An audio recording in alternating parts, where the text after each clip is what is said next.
성경에 나오는 많은 이야기들 중에서 우리 믿음을 가지고 있는 우리 성도들에게뿐만 아니라 믿지 않는 사람들, 교회 밖의 일반 사회에서도 우리가 알고 있는 것 이상으로 잘 알고 있는 그런 알려진 이야기들이 많이 있습니다. 오늘 이 내용, 방금 전에 우리가 교독한 이 솔로몬의 재판에 관한 이야기도 그 중에 하나입니다. 아마 모르는 사람이 거의 없을 것 같습니다. 솔로몬의 재판 이렇게 하면 사회에서도 명판결을 가리키는 일종의 일반 상식처럼 알고 사용하는 그런 표현으로 유명한 그런 이야기입니다. 여러분, 요즘 시대에는 사실 여기에 나오는 이 내용이 실은 전혀 문제가 되지 않은 그런 것이었을 것입니다.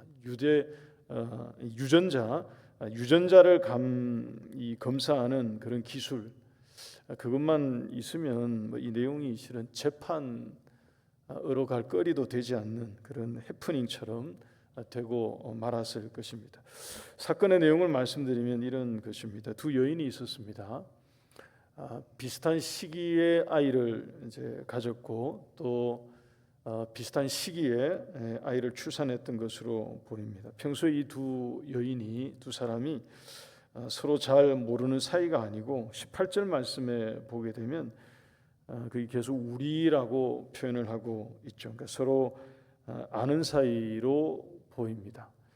그리고 또 우리 둘 외에 집에 다른 사람이 없었다라고 말하고 있는 것으로 봐서 그냥 좀 아는 정도가 아니고 제법 친밀한 그런 사이, 같은 공간에서 살고 있던 일종의 공동 거주민이라고 할까요? 동거인 비슷한 그런 사이였던 것으로 보여집니다. 아마 16절 말씀에 있는 것처럼 이들의 직업이 창기였다고 되어 있기 때문에 아마도 집창촌 같은 그런 곳에 함께 생활했던 것이 아닌가 하는 생각이 됩니다. 근데 이들에게 아이들이 태어난 지 일주일도 채 되지 않았을 때, 그러니까 붓기도 빠지지 않았겠죠, 아이들이. 그러니까 실은 헷갈렸을 수 있을 것입니다.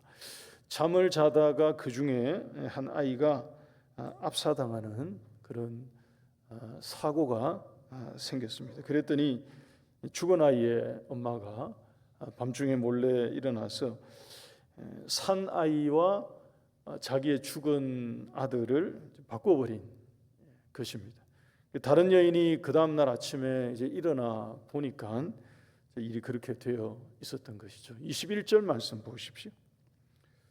본문 21절을 보시면 아침에 내가 내 아들을 젖먹이려고 일어나 본즉 죽었기로 내가 아침에 자세히 보니 내가 낳은 아들이 아니더이다 하매. 이들의 분쟁이 이렇게 시작이 된 것입니다. 그 주장이 정반대의 것으로 이제 대립되기 시작했습니다. 살아있는 아이가 서로 말하기를 살아있는 아이가 내 아이고 죽은 아이가 상대방의 아이다라고 이제 서로 얘기를 하면서 다툼이 시작되었던 것입니다. 여러분, 말씀을 드린 것처럼 요즘 같은 시대라면 이게 일어난 일은 발생한 이 사건은 비극입니다만 이슈는 그렇게 복잡한 게 아니죠. 어렵지도 않고 사실은 간단한 문제였을 것입니다. 근데 솔로몬 시대였기 때문에 기원전 1000년경입니다. 기원전 1000년경에 생긴 문제이기 때문에 이게 아주 어렵고 골치 아픈 그런 일이 되었던 것입니다. 이 사건의 결말은 우리 모두가 너무 잘 알고 있습니다. 솔로몬이 가진 매우 뛰어난 지혜로 솔로몬이 이 문제를 아주 명쾌하게 그리고 훌륭하게 해결을 했습니다. 단칼에 산 아이를 반으로 나누어서 반반씩 나누어 가지라 라는 이 한마디 말에 이 골치 아프고 수수께끼 같은 이 문제가 그야말로 단칼에 해결이 된 그런 거죠. 사나이의 의미가 누군지 드러났습니다. 그리고 누가 거짓말을 지금 계속 하고 있는지 이게 전부 다 이 한마디에 다 드러난 것입니다. 그리고 재판이 아주 깔끔하게 그리고 명판결로 훌륭하게 끝이 났습니다. 여러분, 오늘 이 말씀의 내용, 솔로몬의 이 재판의 내용은 솔로몬이 아주 뛰어난 지혜를 가지고 소위 말해서 세기의 판결을 내렸다, 뭐 이런 정도의 얘기를 하는 게 아니에요. 여러분, 그런 내용이 이 이야기의 전부가 아닙니다. 그것은 피상적인 내용일 뿐이고요. 겉으로 드러난 그냥 내용일 뿐이고요. 이 말씀의 내용은 솔로몬의 재판에 담겨진 하나님의 지혜를 보여주는 것입니다. 여기에 담겨진 하나님의 마음이 있어요. 그리고 이 솔로몬의 재판을 통해서 하나님이 당신의 뜻을 보여주십니다. 이 솔로몬의 이 판결을 통해서 우리로 하여금, 이 말씀을 읽는 우리로 하여금 그것을 보게 만드는 그러한 이야기입니다. 오늘 이 시간에 저와 여러분들이 함께 주목해서 배우고자 하는 부분이 실은 그것입니다. 여러분, 16절 말씀 우리 다시 한번 보십시다. 보면 16절 보시면, 그때에 창기 두 여자가 왕에게 와서 그 앞에 섰다라고 되어 있습니다. 여러분, 당시에는 왕이 곧 재판관이었습니다. 왕에게는 두 가지의 대표적인 이 주무라고 할 수 있는 주된 임무, 주된 역할이 있었는데요. 하나는 전쟁이 발발하게 되면 왕은 전사가 되는 것입니다. 왕이 왕궁에 있는 게 아니고요. 다윗이 왕궁에 있다가 대형 사고 났지 않습니까? 그러니까 왕궁에 있다가 그렇게 된 거거든요. 전쟁이 발발하면 왕은 어디로 가느냐? 전쟁터에 가서 맨 앞에 서서 전사가 되어서 싸우는 것이 실은 왕의 주된 역할이었습니다. 그리고 또 하나가 뭐냐 하면 일어나는 모든 일의 그 재판의 최종 판결자가 왕이었습니다. 그래서 이 본문에 나오는 솔로몬이 재판을 하고 있는 이 모습은 전혀 이상한 일이 아니에요. 굉장히 자연스럽고 당연한 그런 일입니다. 근데 창기 두 여인의 재판을 왕이 직접 했다고 되어 있는 이것을 주목할 필요가 있습니다. 오해하지는 마시기 바랍니다.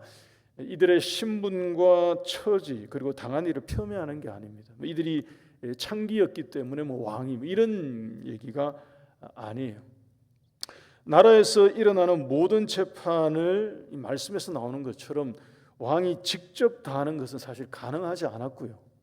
그리고 또 그렇게 하지도 않았습니다. 특별히 오늘 말씀에 나오는 이 재판은 국가와 관련된 그런 유의 일이 아니지 않습니까? 개인의 가정에서 일어난 사고였습니다. 사고로 일어난 사건이죠. 사고 때문에 생긴 사건이고, 그리고 한 지역, 한 마을, 어떤 점에서는 한 동네 구석에서 일어난 그런 유의, 그런 종류의 일이었던 것입니다. 그런데 이 문제가, 이 일이, 이 재판이 솔로몬 왕 앞에까지 왔다는 것을 주목하시자 하는 것입니다. 이게 불쑥 그냥 왕이 재판하는 자리에 그냥 와서 서고 그러지는 않았을 것입니다. 분명 여러 단계를 거쳐서 여기까지 왔을 것이고요. 그 사이에 이런저런 소소한 재판들이 쭉 진행되어 왔을 것입니다. 바꿔 말하면 여러분 무엇과 같으냐 하면 이런 것입니다.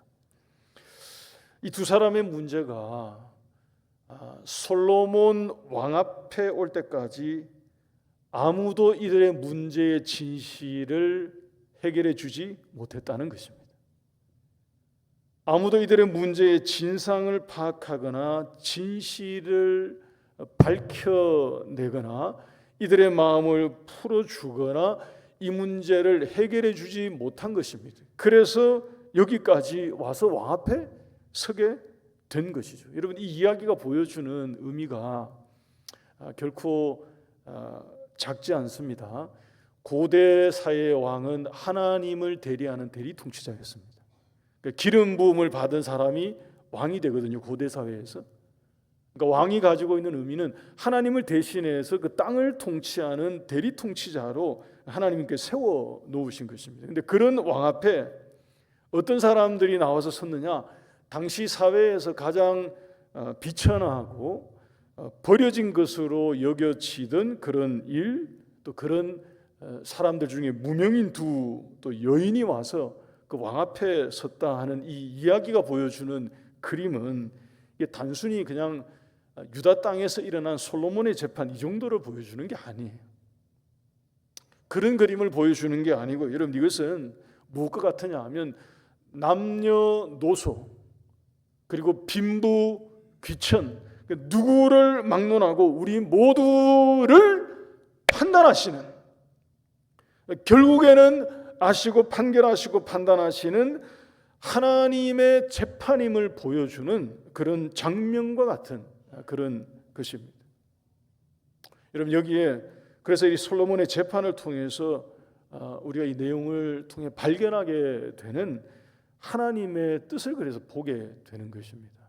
그럼 여기에 나오는 이 두 명의 여인을 통해서 우리는 각각 한 가지씩 말씀의 교훈을 배울 수가 있습니다. 먼저 같이 한번 따라해 주시면 감사하겠습니다. 아무도 알아주지 않아도 하나님은 알아주십니다. 우리 다시 한번 같이 크게 한번 읽겠습니다. 시작. 여러분, 이 이야기에서 살아있는 아기의 진짜 엄마의 마음을 이제 생각해 보십시다. 산 아이의 진짜 어미의 심정이 어땠을까요? 뭐라고 말로 표현하기 어려울 정도로 억울한 것입니다. 그리고 굉장히 답답한 거고요. 누구를 붙잡고 지금까지 계속 하소연했을 거 아닙니까? 자기 아이라고. 근데 상대방이 계속 반대의 얘기를 하니까 풀리지 않는 비통한 마음 정도로는 이게 실은 표현이 약하죠. 부족하죠. 사람들은 어쩌면 그랬을지도 모르겠습니다. 창기가 낳은 아이라고 이 문제를 별로 중하게 그냥 다루지 않았을는지도 모르겠습니다. 그러니까 누구도 알아주지 않고 헤아려 주지 못하고요, 풀어주지 못하고 해결해 주지 못하던 그런 문제였을 것인데, 그래서 왕에게까지 지금 온 것인데, 솔로몬 왕 앞으로 나오니까 바로 그녀를 답답하게 했던 이 막혀있던 문제가 풀린 것입니다. 여러분, 바로 이런 거죠. 저와 여러분들의 삶에 여러분 이 말씀 비춰볼 수 있기 바랍니다. 이처럼 우리의 마음을 답답하게 만들고 괴롭게 하는 그 어떤 것이 혹여 있다면 우리의 왕 되신 하나님 앞으로 그 문제를 가지고 나갈 수 있기를 바랍니다. 여러분, 이 여인이 누구도 자기의 마음을 알아주지 못했지만 하나님 앞으로 나가니까 하나님이 알아주시는 거죠. 솔로몬 왕 앞으로 나가니까 솔로몬 왕이 그 문제를 해결해 주는 것입니다. 우리의 답답한 마음, 내 아픈 마음, 괴로운 마음 누구도 헤아려 주지 못해도 우리의 왕 되신 하나님 앞으로 나가면 하나님께서 우리의 마음을 알아주시고 헤아려 주시고 풀어주시는 줄 믿으시기를 바랍니다. 여러분, 오늘 이 말씀에 미천하고 비천하게 창기의 삶을 살고 있었지만 여러분, 지혜의 왕이 솔로몬이 그녀의 부도덕한 삶을 탓하지 않습니다. 오늘 말씀에 네가 왜 창기로 살았냐고 지금 그것을 추궁하지 않죠. 그리고 그 대신에 그녀의 아픔을 그냥 해결해 준 것입니다.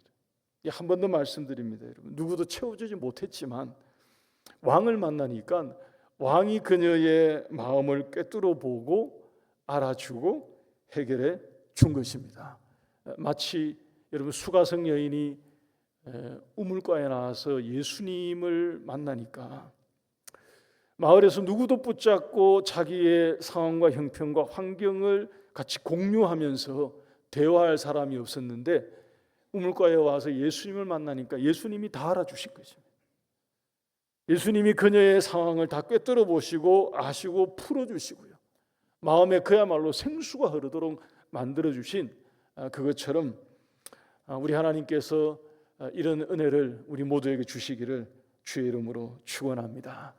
여러분, 마음이 외롭고 또 괴롭고 막막한 마음이 있다면 우리의 왕 되신 하나님 앞으로 담대히 나아가는 저와 여러분들이 될 수 있기를 주의 이름으로 축복합니다. 근데 여러분, 이 여인만 있었던 게 아닙니다. 이 여인 옆에 반대의 주장을 하고 있는 또 다른 여인이 있었습니다. 그 여인을 통해서도 우리는 이 재판의 이야기가 실은 우리의 폐부를 찌르는, 여러분, 우리의 심장과 골수를 찌르는 교훈을 주고 있음을 함께 발견하게 됩니다. 여러분, 이것도 같이 따라해 주시면 좋겠습니다. 아무도 알아보지 못해도 하나님은 알아보십니다. 우리 다시 한번 같이 읽겠습니다. 시작. 아무도 알아보지 못해도 하나님은 알아보십니다. 여러분, 이제는 순서를 바꿔서 이 죽은 아이를, 자기의 죽은 아이를 산 아이와 바꿔놓고 산 아이가 자기의 아이라고 거짓을 주장하고 있는 이 여인을 생각해 보십시다. 여러분, 지금까지는 성공했어요. 무엇을 성공했습니까? 감추는 걸 성공한 거예요. 솔로몬 왕 앞에 올 때까지 다 속였습니다. 그러니까 왕의 재판 자리에 설 때까지 모든 사람의 판단을 다 흐리게 만들었어요. 다시 말하면 그녀의 거짓이 통했던 것입니다. 누구도 알아채지 못했습니다. 누구도 그녀의 거짓말을 알아보지 못했어요.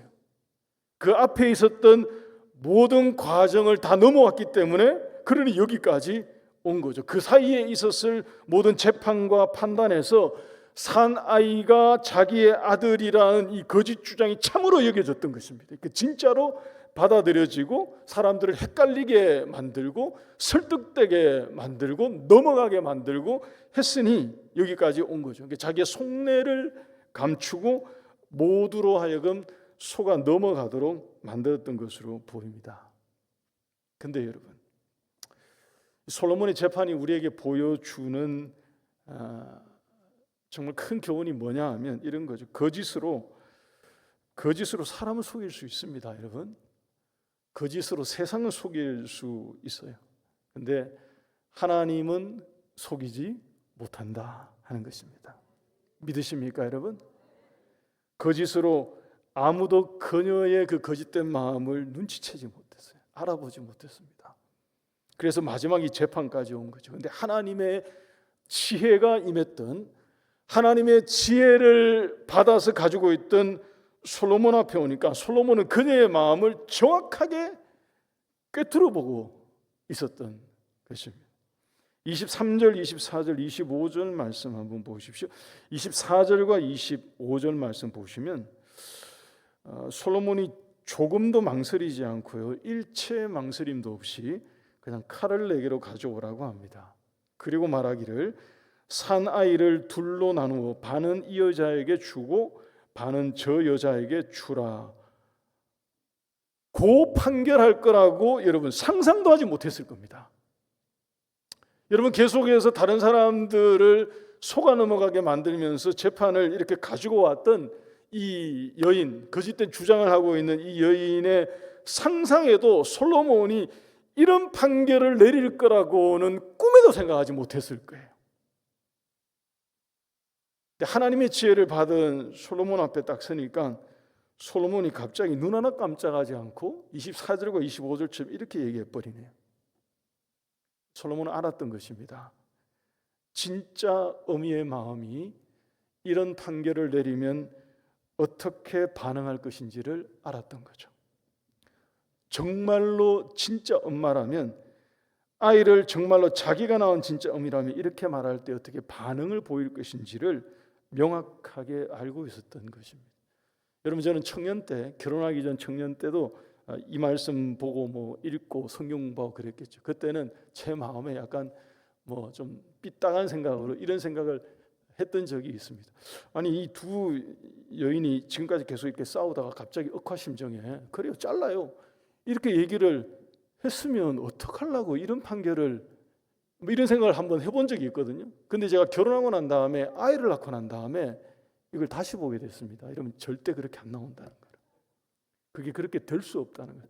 거기에 진짜 부모가 있고 진짜 특히 어미가 있으면 그게 그렇게 상황이 안 가는 거, 갈 수가 없는 그런 거죠. 솔로몬은 알았던 것입니다. 그 둘 중에 진짜 어미가 있으면 그 엄마는 그렇게 하지 않는다는 것을 알았던 거죠. 그래서 여러분 지혜의 원천이신 하나님 앞에 서면 통하지 않는 것입니다. 거짓이 참이 될 수가 없어요. 그래서 하나님 앞에 하나님의 재판 앞에 서면 모든 세상은 다 속이고 세상 사람들의 눈과 세상에 있는 모든 판단과 판결은 다 넘어오고 속아 넘길 수 있어도 하나님 앞에 서면 그것이 통하지 않는다 하는 것입니다. 그 어떤 것으로도 하나님의 눈은 속일 수 없고요, 속여지지 않고요, 또 가릴 수 없고 숨길 수 없는 것입니다. 여러분 오늘 이 말씀 가지고 우리 사랑하는 하늘교회 모든 성도 여러분들에게 그리고 우리 모두에게 이 말씀으로 도전합니다. 여러분 하나님 앞에 감추거나 숨기거나 거짓된 것이 우리에게 있지 않도록 마음을 살피고 또 우리의 마음을 지키고 고칠 수 있기를 바랍니다. 여러분 그런 것이 남아 있다면 회개하고 돌이켜서 우리의 마음을 하나님 앞에 깨끗하게 할 수 있기를 주의 이름으로 축원합니다. 여러분 이게 얼마나 중요한지 몰라요. 두 여인이 각각 나왔잖아요. 같은 문제를 가지고. 근데 여러분 한 여인을 통해서는 하나님이 이 말씀을 통해서 우리에게 보게 하신 것입니다. 아무도 그녀의 마음을 헤아려 주지 못하고요, 알아주지 못했지만 왕 앞에 서니까 왕이 알아주거든. 자기의 억울한 마음, 답답한 마음, 막혀있던 그 마음을 누구도 알아주지 못해서 여기까지 왔는데 여기에 오니까 왕 앞에 서니까 왕이 그 마음을 알고 헤아려줘요. 자기 문제를 풀어주지 않습니다. 반대로 거짓으로 계속 속여왔던 이 여인도 아마 자기가 되는 줄로 알았겠죠. 자기의 주장이 옳다고 받아칠 줄로 알았겠죠. 끝까지. 근데 왕 앞에 서니까 누구도 알아보지 못했지만 왕은 그것을 알아보는 것입니다. 마음을 꿰뚫어 보는 거죠.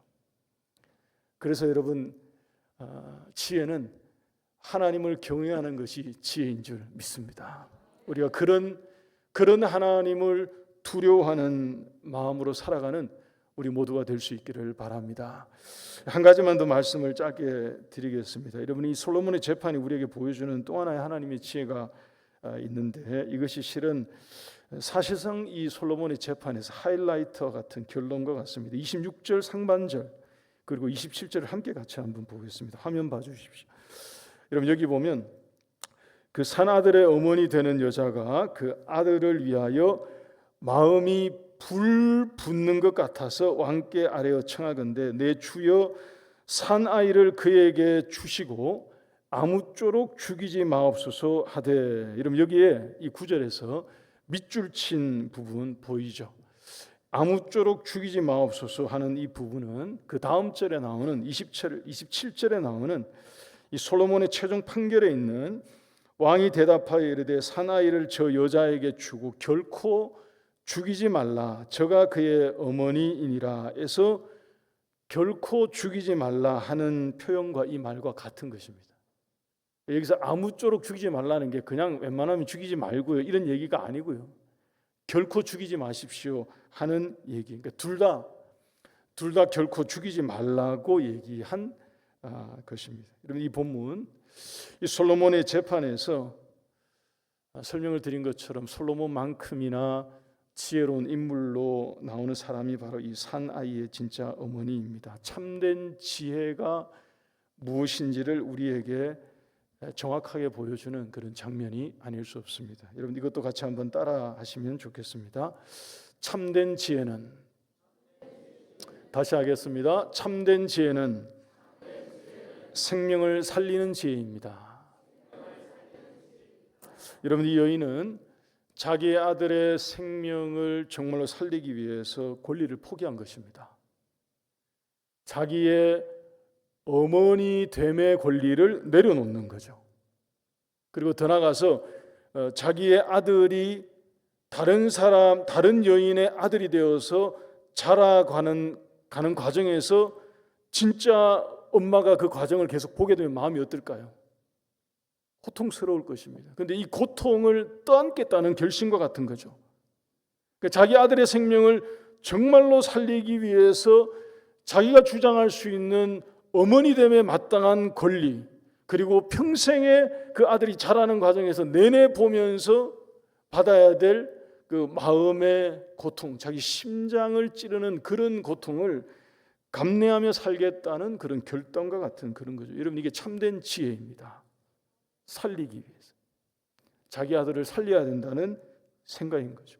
그래서 여러분, 이 재판에는 하나님의 마음이 드러나 있는 것입니다.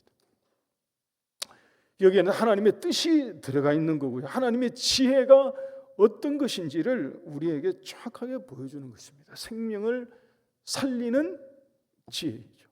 그러니까 생명을 살리고자 하는 마음으로 자신을 내려놓으니까, 자기의 권리를 내려놓고 자기의 삶을 포기하고 자기를 내려놓으니까 실은 그 결국에 그 생명이 누구에게로 돌아옵니까? 자기에게로 돌아오죠. 이걸 보여주는 것입니다. 복음서 예수님께서 말씀해 주신 그 원리와 같습니다. 예수님이 제자들에게 십자가의 원리를 말씀하실 때 누구든지 잃고자 하면 그가 얻게 될 것이다 라고 얘기를 하셨습니다. 십자가의 원리였는데 마치 그것과 같은, 그러니까 참된 지혜를 예수님도 말씀하셨고 보여주신 그런 것입니다. 여러분, 지난주까지 우리 상반기에 교회 내 모든 부서가 다 전도 행사를 마쳤습니다. 이번에 그런 간증도 있습니다. 그래서 참 감사하고 감동이 되고요, 가족이 와서 등록하고 방문하게 되어서 참 감사한 그런 가정도 있습니다. 그래서 하나님 앞에 너무 감사한데요. 하지만 또 어떤 가정은 여전히 돌아오지 않은 그런 가족, 볼 때마다 참 마음 무겁고 또 아파하고 또 자녀들로 인해 마음 무거운 분들도 여전히 있을 것입니다. 근데 여러분, 단념하지 마시고 오늘 이 솔로몬의 재판에 나온 것처럼 이 한 여인처럼, 둘 중에 한 여인처럼 생명을 살리고자 하는 마음으로 계속 앞으로 전진해 나아가시기를 바랍니다. 그래서 정말 생명을 살리는 참된 지혜가 우리 가운데 넘치고 또 하나님께서 우리 교회를 사용하셔서 그 일에 더욱 힘쓰는 우리 교회와 성도들이 될 수 있도록 축복해 주시기를 주의 이름으로 축원합니다. 우리 같이 찬송하겠습니다.